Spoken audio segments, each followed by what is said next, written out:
Bonjour, nous allons voir ensemble les notions de rubrique et de constante de paye. Les rubriques de paye constituent les éléments de base de calcul de la paye. Elles peuvent être soumises à cotisation, totalement ou partiellement, ou ne pas être soumises à cotisation.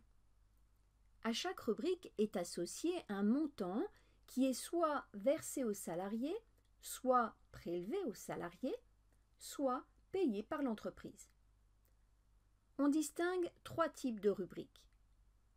Les rubriques de brut, qui font partie de la rémunération brute du salarié et qui vont servir à déterminer l'assiette de calcul des cotisations sociales. Les rubriques de cotisation, qui viennent en déduction du brut. Les rubriques non soumises, qui n'interviennent pas dans le calcul de l'assiette de cotisation. Elles augmentent ou diminuent directement la rémunération nette.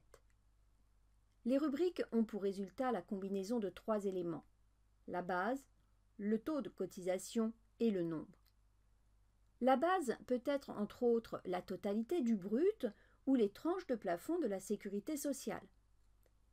Depuis la mise en place du bulletin simplifié, les cotisations sont regroupées par famille de risque social avec des cotisations salariales et ou patronales.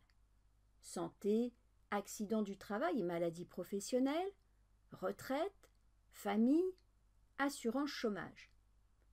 Concernant les cotisations à la charge de l'employeur, elles sont regroupées en deux rubriques: cotisations statutaires ou prévues par la convention collective et autres contributions dues par l'employeur, regroupant notamment le versement transport, la contribution au FNAL, la contribution solidarité autonomie, le forfait social, la taxe d'apprentissage, la contribution patronale au financement des organisations syndicales.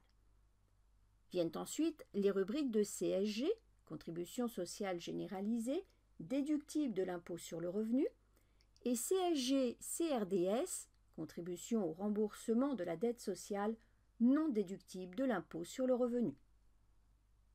Les constantes, quant à elles, sont les paramètres servant à calculer les différentes rubriques de paye.